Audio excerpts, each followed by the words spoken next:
Today we're talking about beliefs.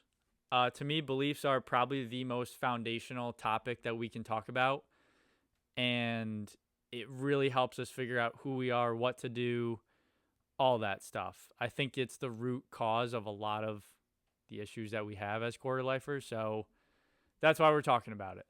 And to help me unpack such a broad, kind of in the clouds type topic, uh, I'm joined today by my friend, mentor, pastor, Hiram.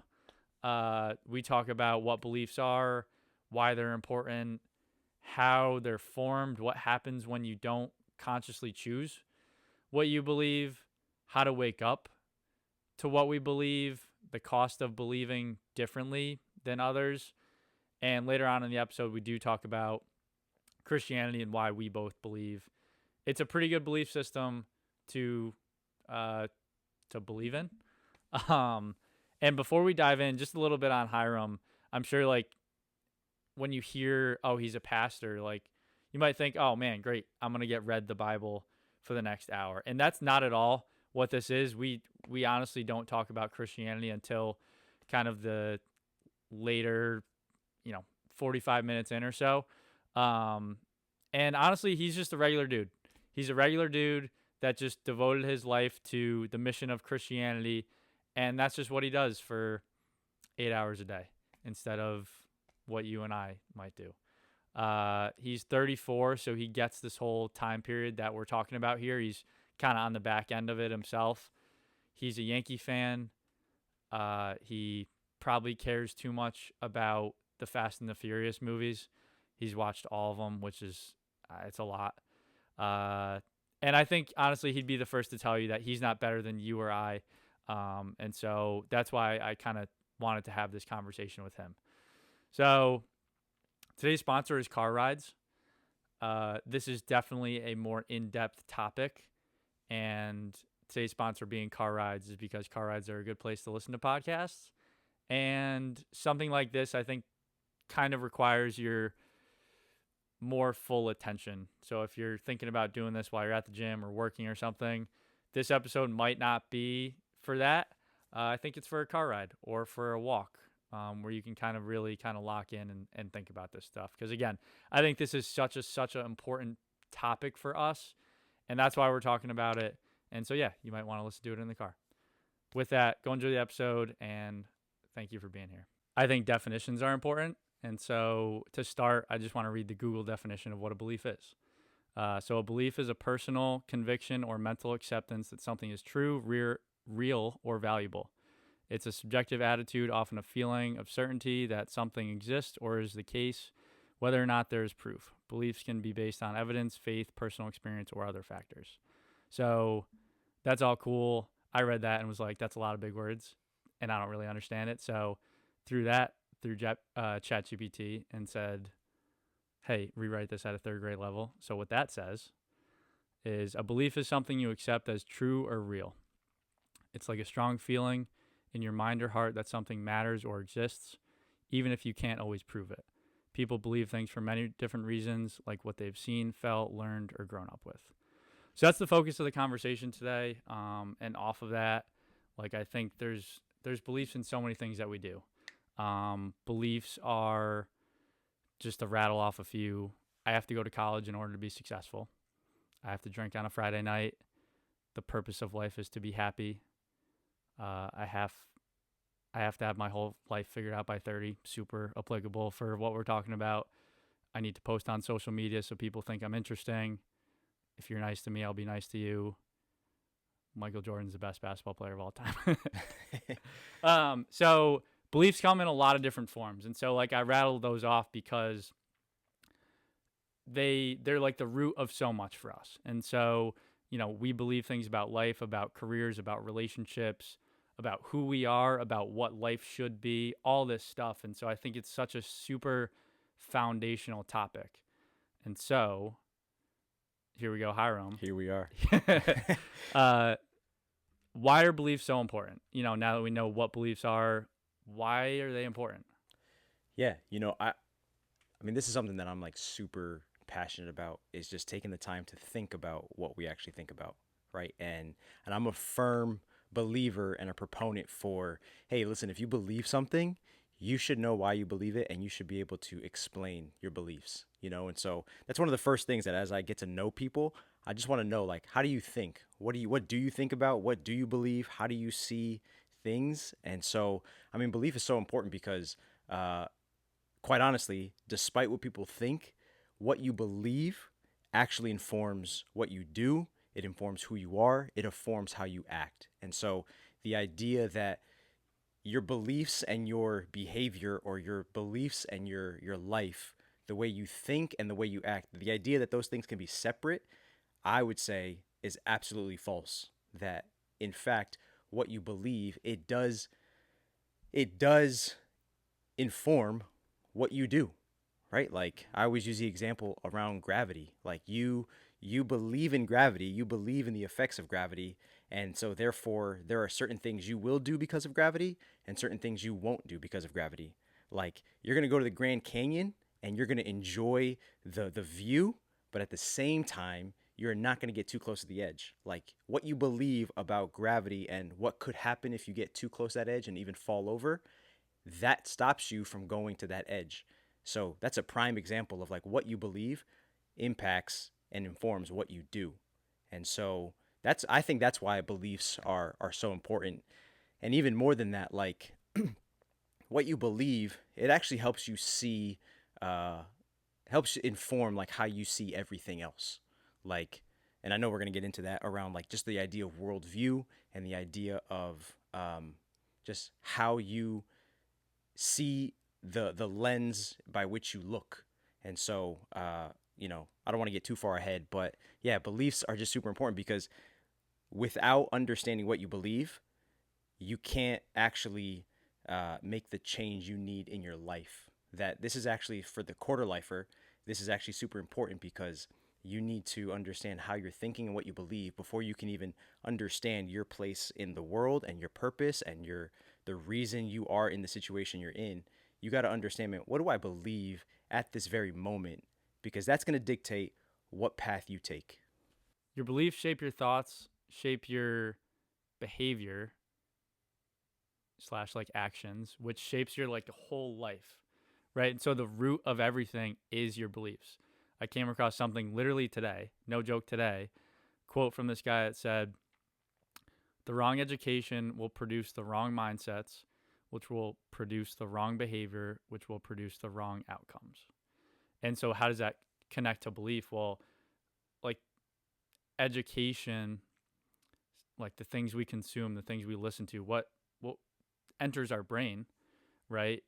Those kind of form our beliefs in a way. And so, I think your beliefs dictate your actions, dictate your whole life, right? And so how do we, the life you want to live is, a big topic these days, especially for the quarter lifer trying to figure it out. So yeah, starting with your beliefs is a great place to start. Yeah. Yeah. And I think too, like everybody has convictions, right? Beliefs, like you said, are that conviction about any particular thing that you hold like truly near and dear to yourself. The idea of the quarter lifer, like figuring out just kind of this chaos that they find themselves in, like they got to be willing. The first step is to consider our convictions, right? You got to consider, man, why do you believe what you believe about the world, about yourself, about society, how things should or should not function? Because again, that's going to help you understand, man, where do I go from here? Especially if you're feeling stuck, especially if you're feeling lost, confused. Like it's not an external problem first. You got to look internally to realize, where am I? And that's where I think this conversation is super applicable. Yeah. And that kind of leads right into, all right, how are beliefs formed, right? Like where do they come from? I just kind of mentioned what we consume, all that stuff. So to you, like how do we get our beliefs? Yeah. Yeah. I think when we think about how we get our beliefs, I think it really comes down to two things, right? They're caught and they're taught, right? There are things that you inherently believed, not because somebody dictated them to you, but because you saw something in action. So whether it was a parent, whether it was education, whether it was something that impacted you and it influenced you. There wasn't a clear correlation around like, hey, I believe this because of this particular statement, right? Some of those things have just been caught. We've just by nature of just living, we've picked up some things, and that's good beliefs, and then we've also picked up some baggage along the way. And then other things have been intentionally taught. Somebody taught us how to handle money. Somebody taught us how to navigate relationships, both in healthy ways and in unhealthy ways. And so, you know, as we're looking at finding clarity for ourselves, we have to look at these things to be able to navigate like, is everything that I picked up healthy? Is everything that I picked up wholesome and true? Is it right? And the reality is that it's going to take some deep hard work, but sometimes we got to undo some things that we've been taught. And we have to be willing to look within ourselves, address ourselves, and kind of figure out, where's my compass that's going to help me figure out, is this right, good and true, or is this something that I picked up just because? Again, it's those childhood experiences. It could be trauma, it could be parents, it could be teachers, it could be coaches, and there's things that these people in our lives purposely taught us, and then there's things that we inherited from them without even knowing, right? And that's a little bit of the culture of our home, culture of our school, culture of um, you know the friends we surrounded ourselves with, the things that happened that we had no control over. A lot of those things shaped how we now look at everything else. And again, some of those things could be right. Some of those things could be good. Some of those things may have even helped us kind of navigate life to where we are now. But along the way, I'm convinced that because of just how broken the world can be, that some of the things just need to be undone, and we need to relearn just kind of how to think, especially when it comes to what we believe, these convictions that we hold deep down. I like to say life's one big game of telephone. And what I mean by that is, right, we let's use parents as an example. Our parents are our beliefs come, a lot of them come from our parents. How we were raised, how we grow up. Like you said, some good, some bad, hopefully more good than bad. But you trace that back and it's like, all right, well, where did they get those beliefs that they instilled on me from, right? Well, they probably got it from their parents, and you can keep doing that from their parents, from their parents, from their For parents, sure. and when you add on those experiences, those things from other people. And what I'm getting at is that I think a lot of our beliefs and as a result what we do comes from just someone else that said it and someone else agreed with it, and then it's just a butterfly effect. Yeah. And I think that's important because you start to realize, like, why do I do the things that I do? Where did it come from? And then when you, like, a saying that I really like along those lines is, a lot of people just press record play as their life. Like, we consume things, we hear things, we like them, we think we agree with them, and then we like say the same thing. We record it and then we hit play. And you realize that, wow, a lot of other people are doing that. Like, what do I believe, right? What do I actually believe? And it's just it can spiral, especially when you don't really know, hey, where did this come from and why do I believe this? I think too, right? Like, there's the idea of even just peer pressure, right? You talked about um, just hitting record and play, and I think along the way too, right? There's people that we trusted, and because we trusted them, we accepted their influence. Right. But sometimes, whether again directly or indirectly, we inherited this pressure that I have to adapt and adopt what you have shown me, what you're telling me, what you're communicating to me, both verbally and non-verbally, because we saw them as influential people in our life. And yet, like, you find yourself, if you don't catch it, you find yourself doing exactly that. You just kind of take it, what's been passed to you, and then you pass it on without thinking. And that's kind of what you were referring to when you were saying, yeah, like our grandparents to our parents to now us, some of those things, yeah, great. Celebrate the wins in that, but then, sometimes that baggage gets in there and you don't even realize it. A lot of us are guilty of seeing a lot of people doing something and thinking that, okay, they're doing it. That must mean I should do it, right? Like that peer pressure you're kind of talking about. It's right. I have to go out to the bar on Friday, obviously, right? Everybody, all my friends are doing it. And I think that's where things really start to get muddied is like, well, everyone's doing that. That means I have to fall in line, or else what? Or else I'm an outcast? Like, what does that mean for me and my relationships and how people view me? All that stuff. Yeah. And I mean, if you look at like even history, like history shows us that sometimes that peer pressure can really come in. Like you look at decades ago, just the idea of segregation as an example was that, minorities and the majority culture needed to live separately. And people just kind of accepted it as like, this is what we do until, people were brave enough to start questioning that.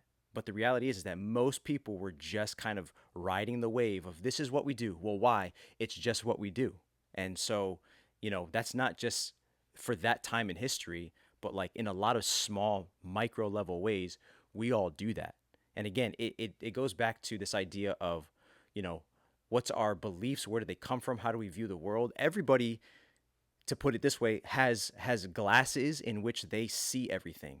And the reality is that everybody's wearing a certain type of lens, but is your lens, as you would say, like, is it the right prescription? Are you seeing things correctly, or are you just kind of operating with this framework that you've been given?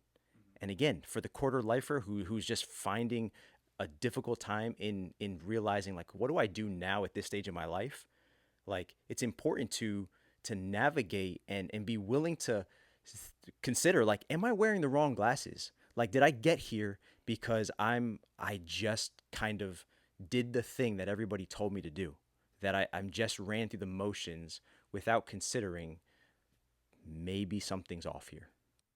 Yeah, I think that's a huge reason why so many quarter lifers, you get to 25 and it's like, uh, this is it. This is like, this is what I've been leading up to. We follow that path, based on a belief system. And then we get to this point of 25, 27, 31, whatever it is. And this reality hits and it's not really what we imagined it would be. And then it's like, I mean, I did this. It's like, well, what's true now? Like, this is not what I thought it'd be. And so I think a lot of people, unfortunately, kind of just bulldoze their way through that again because a lot of other people are doing the same thing I'm doing. So, like, this just must be what life is and what it's supposed to be. And don't really take the time to question what they believe and where it came from, right? Everything that we're talking about. And so, what's at stake? Because we're talking about like living on autopilot, kind of, not questioning our beliefs. What's at stake if we never question what we believe? Yeah, I think realistically, right, if we don't question what we believe, if we're not willing to consider the prescription lens that we're looking through, the reality is we just kind of go through the rat race. Like, I don't know if you've ever seen like mice or rodents like in a little bit of like a staged setting where they kind of go through that maze, right? Just to go after the cheese, and they think they kind of know what they're doing, but in reality, like, your path is already kind of set. And the truth is that, you know, to kind of walk through life just on autopilot, it can be dangerous, right? Because there's a lot of things that you actually miss out if you're not willing to consider the the source of what you believe, right? Like, there are things, like I've said, that we have to unlearn, that we would actually find more freedom and like hope and like happiness if we let those things go. And on the flip side, like, to be on autopilot, like, some of us are carrying baggage that is just just too heavy to bear, and not realizing you can have the opportunity to like get rid of this baggage if you simply consider where you're at. And so, I mean, again, the image that comes to mind is just that rat race. You're just kind of on the hamster wheel and you're just running in circles if you just kind of go with what's been handed to you and just follow the crowd, follow the culture, follow what everybody says you should do. Like you actually kind of miss out uh, if you don't get to go off the beaten path and figure things out for yourself. Because it's in that process where you're gonna learn some things that are gonna be hard. You might fail, you might go through a difficulty, but on the other side of that, I think that there can be a great benefit, as opposed to if you just kind of go the easy way, just do what people tell you to do, you kind of, your life is just like a little bit bland. You know what I mean? Like it's sometimes those ups and downs. Sometimes it's going off the beaten path a little bit, that you see that there's an adventure there, as opposed to just working the monotony and working the system and going through the motions. Like it reminds me of just the first half of like WandaVision or the Truman Show. Like yeah, everything seems nice and cozy and it's working, but after a while you go, this is kind of boring. Yeah. Like life is supposed to be a little bit more of a thrill ride than this. And the truth is some of us miss out, especially around the quarter life, because um, we just might be afraid to like rock the boat a little bit. And I think that there is a healthy way to examine our beliefs in a way that's not destructive. And I would advocate that people should do that, before they consider like the next 10, 15, 20 years of their life. Hey, before you kind of go on a course that's going to ultimately end in shipwreck, maybe you should just take some time to kind of map out, again, where am I as a person? Who am I as a person? And let that kind of be the start of you embracing this journey of working through some of the things that you have inherited. Yeah, and it's wearing a mask, right? It's wearing a mask over who you truly are, right? And I think the result of doing that is, I think a fairly common or relatable example is people that retire, at 65, whatever, worked for 40 years, and they look back on it and it's like, what did I spend most of my life just trying to accomplish? What problem did I just help solve? And I think if you kind of sit back and you're like, well, I don't know, like I it didn't really hit home with me. It was just this thing that I did. It's not to say that that's right or wrong, but you should consciously be making that choice, right? And it also reminds me of this story about these two kids that grow up with an alcoholic father, and one of them uh, becomes an alcoholic. He says, "Yeah, Dad was an alcoholic. Obviously, I became an alcoholic too." And the other one chooses to be sober because Dad was an alcoholic. Obviously, I'm not going to be an alcoholic. And it kind of breaks your brain a little bit, but it's exactly what we're talking about. It's being on autopilot. It's the same. They grew up in the same environment, right? And it's the fact that we do get to choose our beliefs as well. And I think that that's like that childhood trauma that ties into all this in a chaotic way, right? But I like that story because it does kind of visualize this thing a little bit better. Yeah, yeah, and I think too, on the other side of just being on autopilot is you tend to, yeah, you tend to chase after things because again, you are in pursuit of what you were told to pursue. So that's even things that can be good, right? Like you're looking for affirmation, you're looking for comfort, you're looking for success, and those things aren't wrong in and of themselves. But the reality is that if you make that your central focus, the truth is that becomes a prison.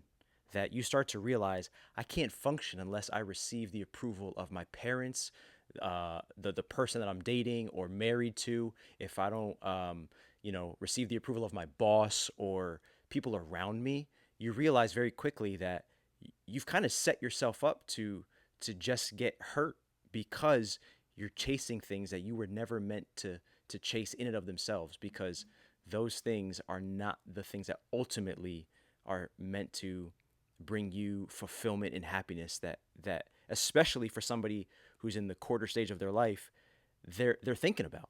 They're thinking about, man, I want to just live a life that is impactful, fulfilling, happy. I want to make sure that my life means something. And the truth is that, we got to understand what's gonna make or break that for me. And so again, it is revisiting this idea of, man, what do I believe in, and why do I believe this, and what's the hope moving forward in the midst of this confusion? Because you start to feel, if you're on autopilot, this low grade confusion. You start to feel this sense of aimlessness. You start to feel this sense of, I I I just don't know where to go. And I think that's probably the mantra of the quarter lifer, where they go, I just kind of feel stuck. And so, you got to make sure we got to be willing to have this conversation. And props to you for trying to bring the encouragement and kind of encourage people to say, hey, we don't have to simply take what's been fed to us. We Let's stop, let's pause, let's have a conversation around this. Let's share each other's stories so that we can realize I'm not alone in this. And now how do we work our way through this? Like you've said before, like it's not me, it's us, it's we, that it can be done. But somebody's got to be willing to say, "Hold up." Like in the Matrix. Somebody's got to be willing to say, "Hold on. Something is going on here that we need to kind of hit the pause button and figure out, because what we've been given might not be true." I remember sitting in my old engineering job, just going through the motions, autopilot, living for the weekend, kind of knowing that this is weird. This isn't right what I thought it'd be. And, you know, eventually obviously decided to quit and leave there and take this risk. And I remember in the midst of all that contemplating, like, what do I do, right? I'm kind of stuck. Do I do this kind of crazy, risky thing, or do I stay here, right? And I remember thinking, like, you look around at work and it's like, and just with your friends and everything, it's like, is everyone feeling this too, kind of? But no one's doing about it. Am I crazy? Right. And I remember having a moment with myself where it was like, I don't care. I don't care what everyone else is doing, what they think about this. I could be so wrong that there is another way, that I'm not crazy, but I need to find out. I need to figure this out for myself, because right, it was, we have this one life. Like, I want it to be as great as it can be. And where I'm at right now doesn't really align with my view of greatness in the gifts that I've been given and the purpose that I feel called to pursue. And it's hard being in that place, but now being on the other side of it, it's like, how do you almost not see it? But when you're in it, it's so hard to recognize those things. Yeah, yeah. Just two things, just to speak to that, right? Like, there is something powerful about the shared experience, that when you realize I'm not alone, that it makes it somehow not better but bearable. It makes it in a way that you're like, okay, I can move forward because now somebody understands. And that's the hope that I know you're trying to build out with quarter life clarity. But then also too, um, you know, if you only operate on autopilot, the truth of the matter is that you're gonna just end up settling.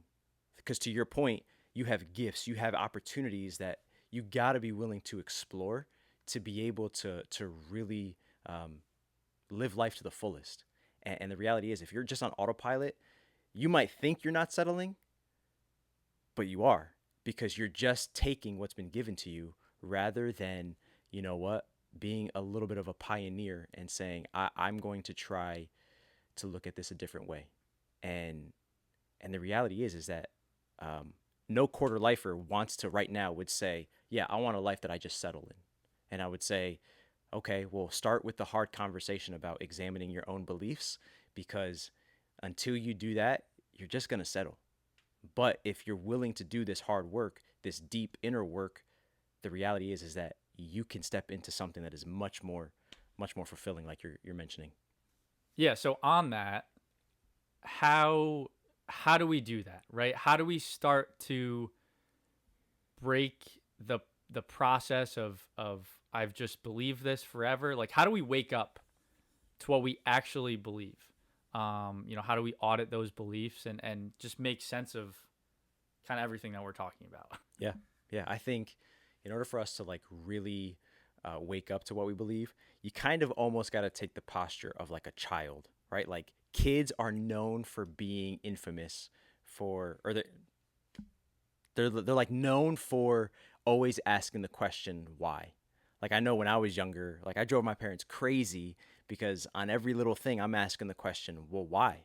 Why? Like who said it has to be this way? Who told us that we have to do this? Right. The reality is I think you just got to ask why. Like everything that you do, everything you say, everything that your the system in which you're operating from, you got to ask like, well, why? Like how did we get here?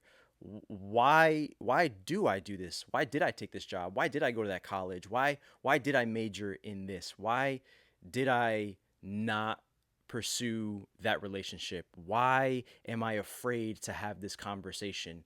You just have to ask yourself why on almost everything. And again, not in a destructive way, right? Like this is the process that I'm talking about is not one that leads to like despair, but it's one that ultimately leads to like hope and freedom. But it starts with the idea of like that that posture of a kid. Why? Why am I doing what I'm doing? Yeah, and I bet the response of you saying why to your parents is probably because I said so, right? Yeah, Yeah. yeah, yeah. And the truth is that like I think sometimes to what we said earlier, like we settled for that. Yeah. We just said okay rather than really pushing. And again, there's some times where you push and you ask this question that can be hurtful and destructive to the people around you and to your own internal person, right? Your own soul. But there is a way to do this that I think is healthy, and I think too, with that, like it's remembering that this is not something that happens overnight, right? Like you don't wake up to what you believe like immediately. It's a gradual enlightenment, so to speak. It's like the sunrise. Like it takes time for you to realize, like, oh my gosh, this is the way I've been operating without realizing it. It's not going to be just a light switch that goes on. Yeah, and on the just the people that you surround yourself with, like on that note, how does that play into this whole thing? Why is that so important? Yeah, I think it's important that you have to consider who you're surrounding yourself with, because while it's good to have people that we agree with and that who share the same values that we have, you want to prevent the idea of being in like this echo chamber, right? People who are just agreeing with you just because, right? Like there's a benefit to that. There's that shared experience, but then there's also a hindrance that if you only surround yourself with people who just are always agreeing with you, you're never challenged to like really consider and go beneath the surface. And so the reality is that we want people who both encourage us in what we believe, but then who are not afraid to lovingly and graciously and kindly look at us and say, "I disagree with you," and now we need to figure out um, why you really believe this. And that's been some of the, in my own experience, some of the most freeing conversations. In the moment, they're tough. In the moment, it's intimidating, but the result of it is those convictions get stronger. When somebody's looking at you because they care about you, because they've affirmed that relationship with you, and they are asking the question, you know, why do you believe that? Like, you need to be able to back that up and explain to me how that really works in real life. You start to realize very quickly, like, what is actually crucial and important versus, man, I'm just doing this because somebody said so. And you can operate and do something different. And so I think to waking up to what you believe, you got to have people that you're willing to let in. And that's not something around the people around you. The first step is for you. Are you willing to let people in it on your life? Like the deeper side of you, the more intimate side of you that only you know, you have to be willing to take a few trusted people in and say, I need you guys to poke around a little bit and help me understand, you know, who I am. Ask me questions about my character. Ask me questions about my upbringing. Ask me questions about my dreams and my desires. Because it's in those real life conversations that you start to identify what baggage you've picked up along the way.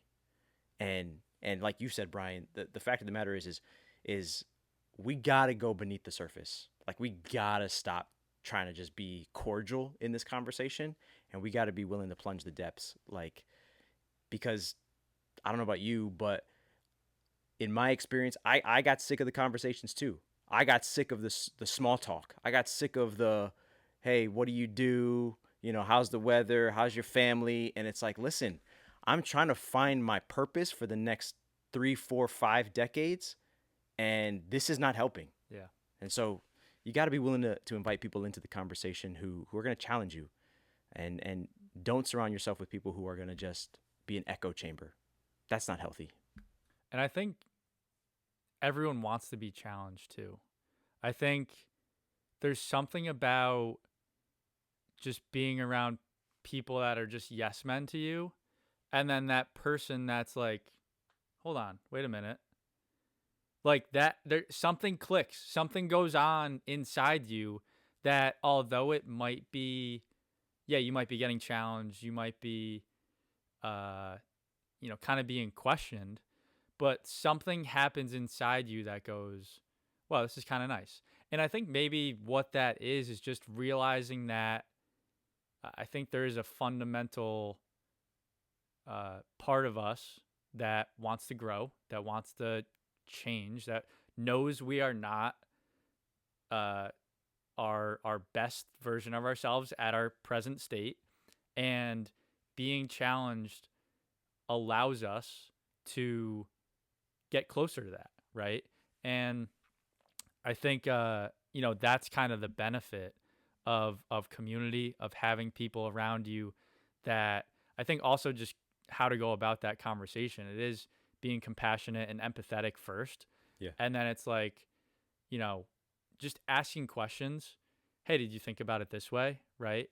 And trying to create the light bulb moment in that person instead of just being like, hey, man, I think you're wrong.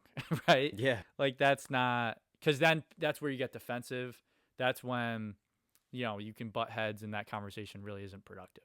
Yeah, and that's the key, right? It's got to be people that you trust who are willing and bold enough to tell you that you're wrong, but not in a way that drags you through the mud, right? Because that's not helpful. Nobody wants that. But it's got to be done in a way that is like, hey, I'm trying to be helpful so that the the best version of you can come out, right? It's people who are willing to look at you and have those I see in you conversations, calling out that potential that they know or that they see is like it's there. But again, we settle if we're just trying to always play it safe because we're afraid of confrontation or hard conversations or not willing to look within ourselves and examine ourselves. Again, you settle. And so that's that autopilot that we talked about earlier. But you then have the opportunity to really grow and flourish when you invite other people into your life on a more personal, intimate level that you potentially miss if you are just too scared to do that.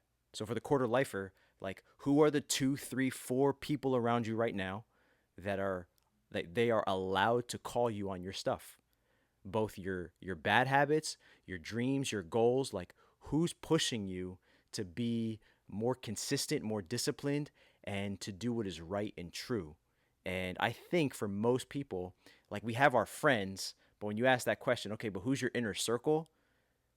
You start to hear the crickets because people are like, oh, I don't let people in like that because I'm afraid. It's vulnerable. It's uncomfortable. And the reality is that yes, it is. But there's such growth on the other side of it if we just lean into that. And I think everyone, right, I've said before, like, we're all the same, but we're all different.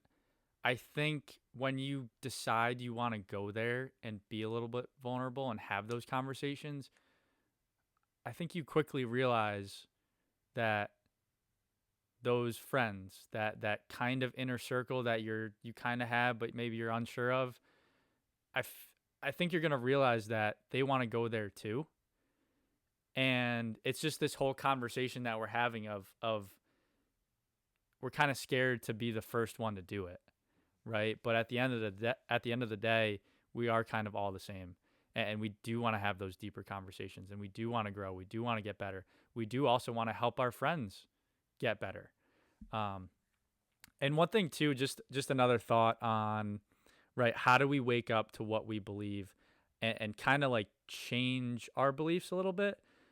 I don't know what you think of this, but I think, right, we talked about our beliefs drive our thoughts, drive our actions, drive our whole life, right? And so I think you can kind of work backwards with that too, right? Of change an action, which changes a thought, which then changes a belief. And I think an easy example that most people would relate to is like going to the gym, right? You just kind of like bulldoze your way, force yourself to go to the gym one day. That action does something to your thoughts of this is kind of, it's James Clear Atomic Habits. It's a vote towards who you're becoming, right? Which then does something to what you believe about yourself. You're this person that now you have one vote towards, I'm the person that is fit, healthy, that goes to the gym, right? And you do that one day, it's like you got one vote versus a whole lot of other votes that say you're not that person. But then you show up and you do it again the next day, and now you got two votes. And I think if you stack those votes for that person that you're becoming, and kind of just, I don't want to say fake it till you make it, but just do the thing. Just simplify and do the action, and then over time those beliefs start to change. Would you agree with that? I would say that it is true that sometimes the discipline comes before the change, right? Sometimes you do got to just push yourself a little bit to do something uncomfortable, and I think that yeah, discipline can form a habit. I would say that you're on the right track in saying that like you can kind of work it backwards, but there has to be a real intentionality because we can get so comfortable with hey, my actions have changed and therefore I've now formed this discipline that we can kind of become a little bit um, self-righteous or like arrogant within ourselves because we settle there, still unwilling to kind of look beneath the surface of like, let me address this the again what I've been calling the baggage that we've picked up along the way. You can kind of almost tuck it away because you've cleaned up so much. You can almost kind of try to ignore that. And I would say, yeah, you can build those habits. You can flex that a little bit, but to really understand like the purpose that you have as a quarter lifer, you do want to go to that deeper level. It is like the mask that you said before. Yeah. It is willing to kind of look at both, not only what is the mask I'm putting that other people see, you want to almost flip the mask and say like, but what's really inside this mask? And that's what I'm a proponent of saying like, yeah, sometimes whatever it is to kickstart you to be on that journey, do that, but make sure you go all the way.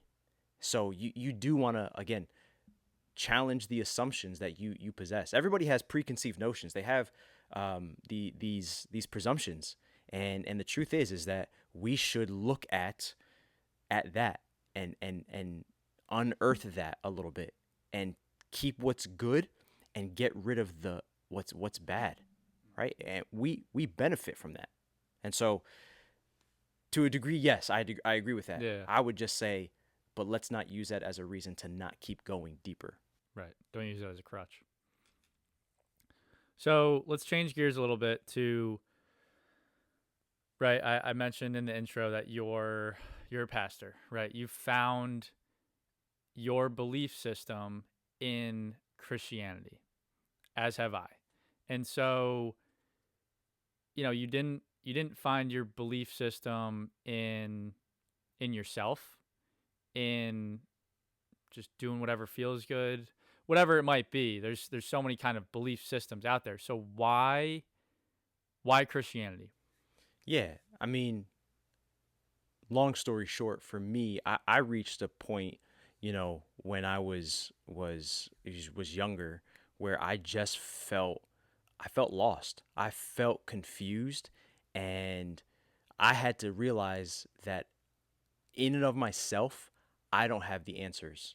That we kind of spoke about this a little bit earlier. That we in ourselves, if we are working with a bad operating system or a bad worldview or something that's kind of confusing and muddied, the answer can't then be within ourselves. And so I realized I had to look outside myself for the answers, for the compass, And so I realized I saw my own weakness, I saw my own frailty, I saw my own inability to kind of pull myself up by the bootstraps and fix it. And the reality is I needed someone to kind of rescue me out of that. And so that's when I realized that God is real. And as I began to read the scriptures and understand, just kind of learning about who God is, I realized, like, when I read the Bible, it was reading my mail. Like, it was exposing just the own intentions of my heart. It was, exposing why I do certain things a certain way. And I realized, like, man, I'm just as we all are. Like, I'm broken. I'm flawed. There, I have this propensity to want to do what's wrong rather than do what's right. And I realized that that's a prison, right? Like, that's what the Bible calls sin. And I realized that only Christianity provided the solution for that sin problem that's kind of embedded in my DNA, in the core of who I am. This struggle of, like, man, the good I want to do, I don't do. The bad that I don't want to do, that I do. Like, what am I supposed to do there? And I realized that only Christianity speaks to that, because Jesus died on the cross, took the punishment for our sins so that we can be set free from them. And then, just to top it off and prove that Jesus was not just a teacher, but he was who he said he was, God, he rises from the dead 3 days later. And that catches my attention, going, okay, well, if somebody's dead for 3 days and they come back to life, we should probably pay attention to what that person said and did. And so I just decided to kind of jump in and just saying, I don't know what this journey is going to take me on, but God, I'm going to trust you and I'm going to follow you, Jesus, because you said that you're looking out for my good and you've shown that you love me. And that's exactly what I'm longing for. Somebody to just affirm me, hold me, give me that strength, and remind me that I'm loved and that there's hope. And I don't see any other worldview that provides that other than Christianity. So that's what I've chosen to kind of give my life to. The gospel is beautiful, right? When you look at it, it is beautiful. There's a reason we resonate with it when we really dive into it. And so with that, again, I kind of touched on it earlier. I think a lot of quarter lifers, the crisis comes because of our belief system doesn't match reality. And so what would you say to that quarter lifer who is kind of stuck, like having maybe some of that crisis, starting to question things? What is my life? What's my purpose? What is this whole thing about? Like, I've been through that. It's tough. It's hard. But what would you say to that person, in speaking about Christianity, of like, why would you say to them, hey, check this thing out? Yeah. Yeah. I mean, the reality is that God is real, right? And the God of the scriptures is absolutely true. And he doesn't need me to defend that for him, right? Like, he can speak to that all on his own. But the truth of the matter is that if we want to play the hypothetical game of if God exists, we have to understand, like, why were we created then? Well, scripture tells us that we exist in order to have a relationship with God. And because of sin, because of our propensity to want to go do things our own way, we've separated ourselves from God, and we've kind of caused this hostility between us and God. And what I would say to the quarter lifer is, if you want to find out what your purpose is, if you want to find out what's going to the trajectory of your life, you got to go back to your original design. And so therefore you got to be reconciled to the one who made you, because he's the one who has the answers for you. And so what I would say to them is consider the cross, consider what Jesus said and did and the implications it has for your life. Consider trusting him with your future, with your present. Let him heal the past, because he's the one who ultimately can give you the fulfillment in the design that he has embedded in you. And it'd be foolish to try to figure out design apart from the designer.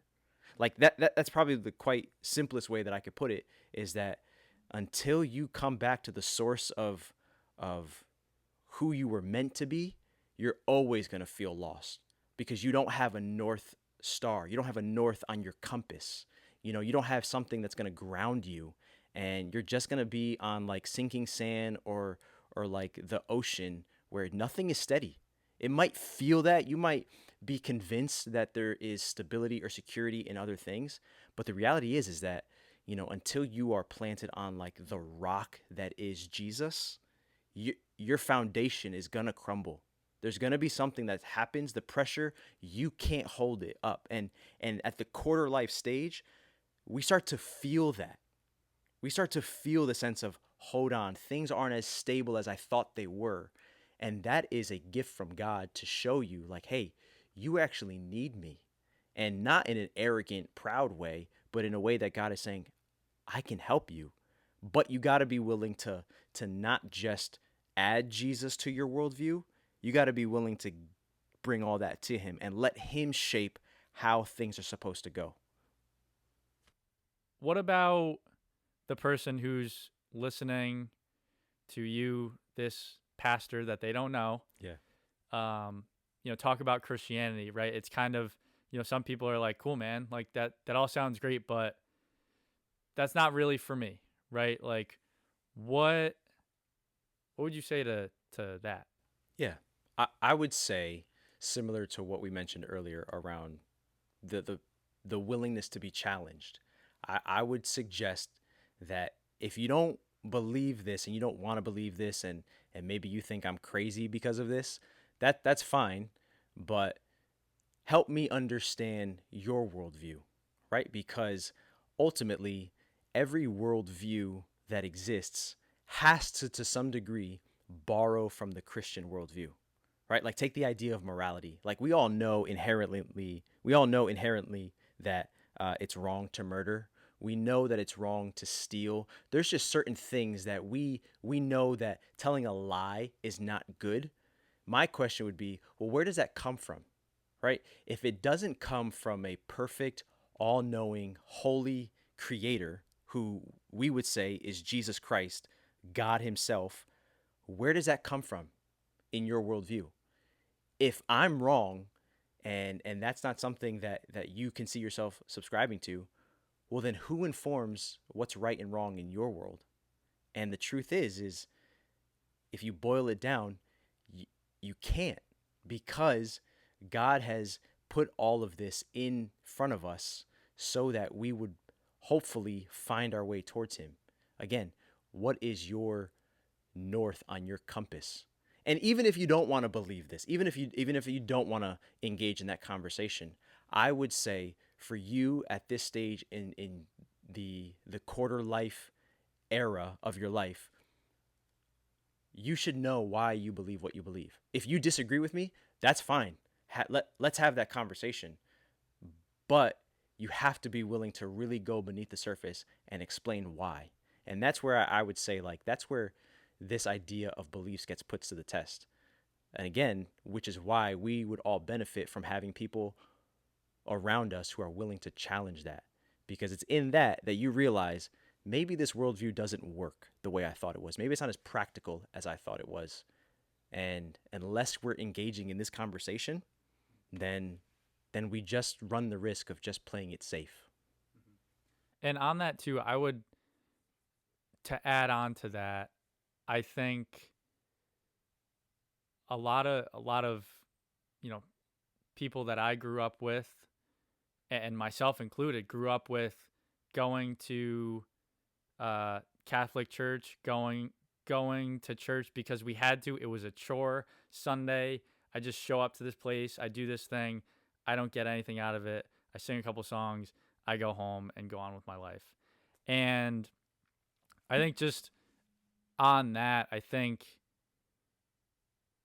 kind of what we're talking about, it's different, but it's the same. And you know this better than I do, but I think it's just important to, right, we're talking about beliefs, we're talking about questioning everything that you've grown up with. And I think like I say this because some people, may think, okay, again, cool, man, right? But I kind of grew up with this. I've seen what it's kind of like, and it didn't do anything for me then, so why is it going to do anything for me now? And I think it's going deeper into this whole idea, because also everybody loves being a part of something greater than themselves. If you don't have something greater than yourself that roots your identity and who you are, then when those challenges come, if I put my identity in myself, if my belief system is me, well, what happens when I do screw up? Right. What happens when I do lose my temper? What happens when I do, I'm lazy and I screw up all the time, right? Everybody sins. Everybody's got that side of them. What happens then? Well, you feel like crap. Like it's not like you ride the roller coaster of life based on who you are and what you do. And we fundamentally, everybody's broken.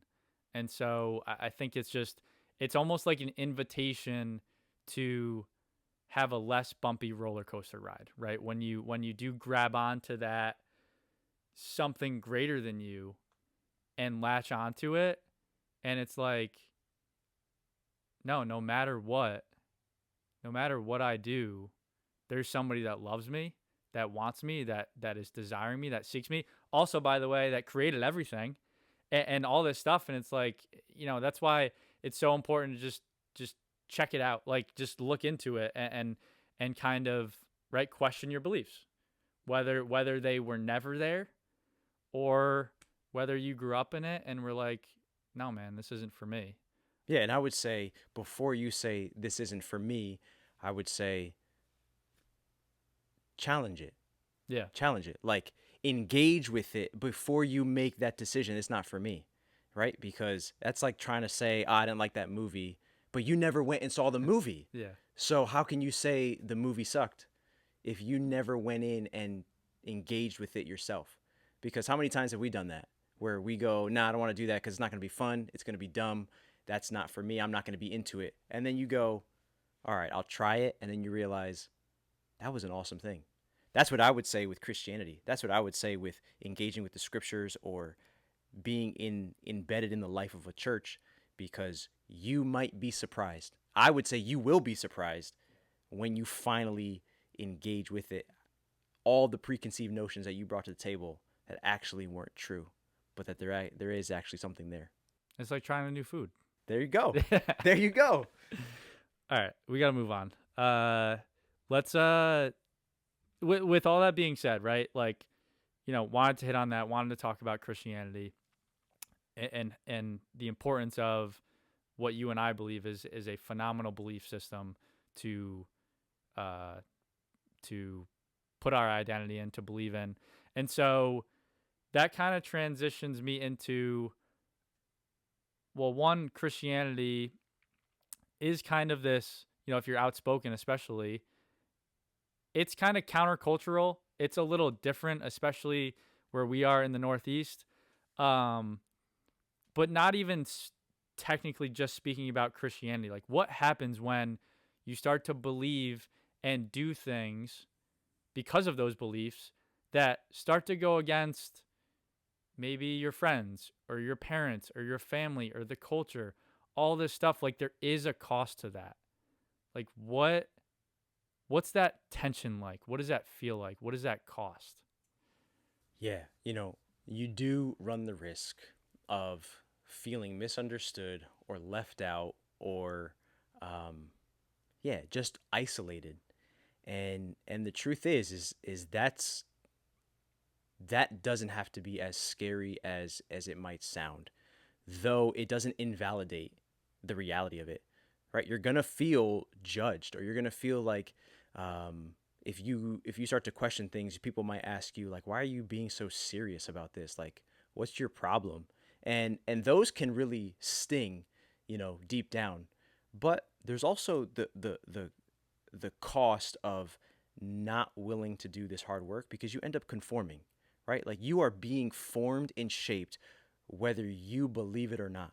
There are things that are shaping you, and I would say you can either just let it happen, or you can take control of it and really start to build on the right foundation, right? There's that scene in the movie Divergent where they are stuck in Chicago, right? In a like post like a what's the word? Apocalyptic. Apocalyptic. Yeah, I should know that. Like a post-apocalyptic world, and they're stuck in Chicago or somewhere in the center of the United States, and they built this whole wall. And the whole idea that they were fed is that, like, you can't go beyond the wall because it's dangerous out there. There's nothing out there. It's safer here. And if you've seen the movie, you realize that everybody kind of follows that. They buy that lie, and then there's one person who decides, well, what if there's something beyond the wall? And turns out there's this whole dimension and this whole universe out there that was going to be unknown to the people inside the wall, but somebody took the chance and it paid off in the end. And I would say the same thing, that, like, yes, you're going to feel misunderstood, you're going to feel judged, but you run the risk of missing out ultimately. And so there's some real fear and, like, um, timidness that could come with this. But I would say, man, take a risk. Like, be willing to again go deeper, do the hard work. And as a pastor, I would say, if you allow God into that, watch how he works, watch how he moves, watch how he begins to really show himself to you if you start to give Jesus just that freedom to show himself and prove himself to you in your life. There's a poem that I found that I think hits on this pretty hard. It's called Choose Your Hard poem. I think you're going to like this.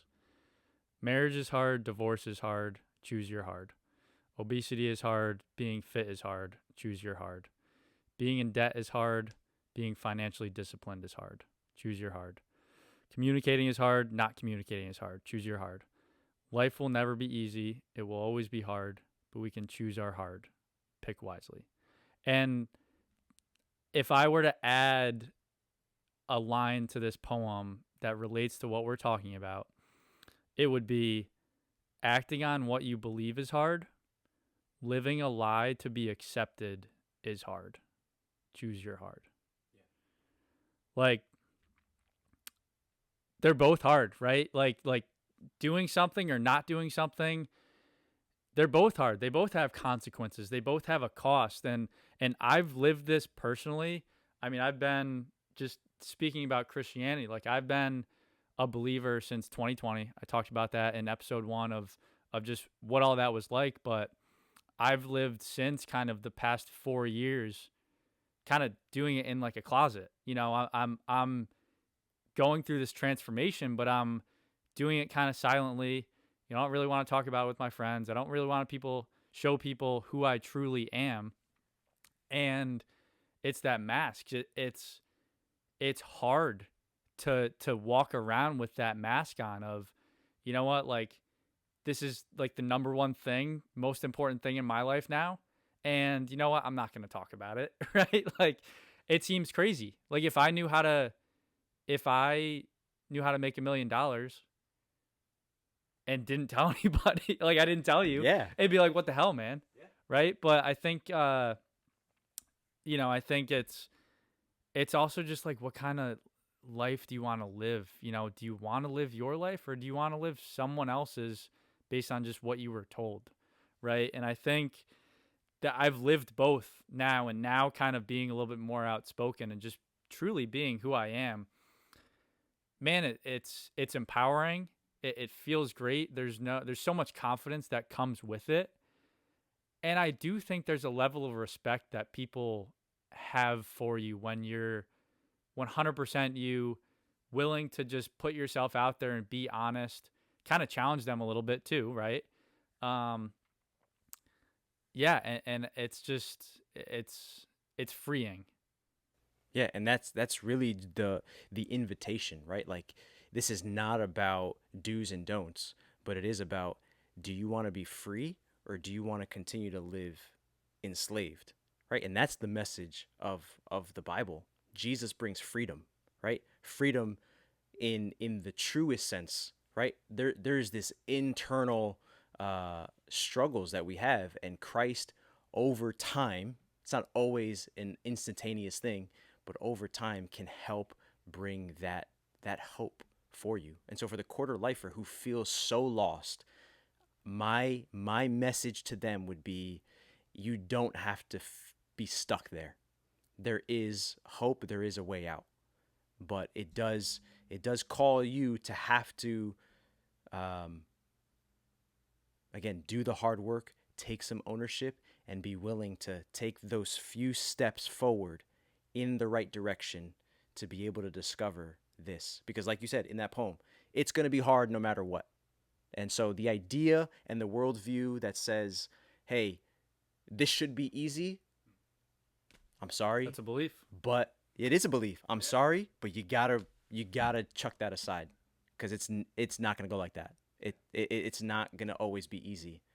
The question is, you know, if you invest in this way, imagine what the outcome would be, down the road. And that's my story. I know we didn't really get into that today, but that's my story. Is that, yeah, when I was lost and broken and just struggling, the last thing I wanted was like, hey, that thinking this was going to be the outcome, but it was through that struggle that I found myself. God kind of woke me up, and I realized this is what I'm called to do. I would have never chosen this for myself, but that happened for a specific purpose. And so for the quarter lifer, you have to consider, what could I learn from this now? Not everything is a like God is after you kind of thing, but God is known for taking things and turning them around. And so, are you willing to let him in? You can do it your way, you could do it his way. And I would say his way still going to be hard sometimes, but it's so worth it. Yeah, because you're rooted in something greater, Yeah. greater than your pain, greater than the hard. And one thing too, just to maybe close on this, I think more kind of personally speaking, beliefs, how to change them, how to go about them. To me, in my life, I've just questioned everything. Just to go back to that of just why. If you, man, if you went around today or this week and just asked yourself why after every single thing that you did and truly sat with it, man, like that would probably show you a whole lot. And that's I go around, I do that subconsciously now at this point, but man, just almost think that everything is wrong and that it could be wrong. Everything. What time you wake up, what you eat, the conversation you have, everything, right? And I think when you do just have the humility to lay it all out on the table, everything I do, everything I believe, everything I think could be wrong. Like throw it through a sifter and then see what sticks. And I think if you can do that, you kind of, it's that personal audit. It's what do I believe? What am I going to walk away with from this exercise that I can firmly stand on, that is my own, and this is how I'm going to move forward now. The truth is that, um, there, like you said, what's that sifter? What are you filtering your thoughts through? And I would say, probably the next step for the quarter lifer is to do that and have that conversation in the context of community. Like, have people around you who you can have that conversation with, not just on the internet. Like, this is helpful, and social media is a good place to kind of, you know, receive some of that. And I know you're putting out just kind of this forum on Reddit Yeah. to be able to have these conversations. But very quickly, find people, flesh and blood around you who you can have these conversations with. Because again, the whole idea is to not live in isolation, because that's where this gets life. That's where this struggle, this feeling of loneliness and hopelessness, it grows when you're isolated. But you surround yourself with good people. You surround yourself with people who love you, who cherish you, who value you. They can help you really process that. And so, yeah, I would say ask those questions. Do it with close friends and family, and watch what God could do as you invite him into that. And cut. To wrap up this episode, I always say don't try to remember it all. If you try to remember it all, you're probably going to confuse yourself and you're going to remember nothing. So don't. Pick the 1 to 2 things that really hit home with you, that really stood out to you, and focus on those. You know, maybe it was the Choose Your Hard poem, or I got to ask myself what I believe and why I believe it, and where is that showing up in the things that I do. Or maybe it was, you know what, fine, Brian, I'll check out Christianity. Whatever it was, I hope you walk away having something you can do, something you can act on, because if this didn't change something that you physically do, then it really didn't do anything besides keep you entertained for an hour. Also, if you haven't joined the Reddit community yet, please do. Open invitation. It's an anonymous space to hear about all things quarter life clarity, kind of what's going on. And more importantly, it gives you a chance to connect with other quarter lifers who are going through the same stuff you're going through. And you can join that by checking out the description in this episode. There's a link there, or you can just type in quarter life clarity on Reddit and you'll find it there. Lastly, if you enjoyed the episode, share with a friend. That's really how I want this thing to grow. Yes, I'd love if you subscribed and liked it too. But the way quarter life clarity really succeeds is by real change. And I think the best way to do that is by sharing it with our friends. So share this with someone that you love if you liked it. And if you didn't like it, then don't share it with a friend and don't subscribe or like it. But as always, appreciate you being here. Appreciate you caring about quarter life clarity and being a part of this whole thing. So till next time.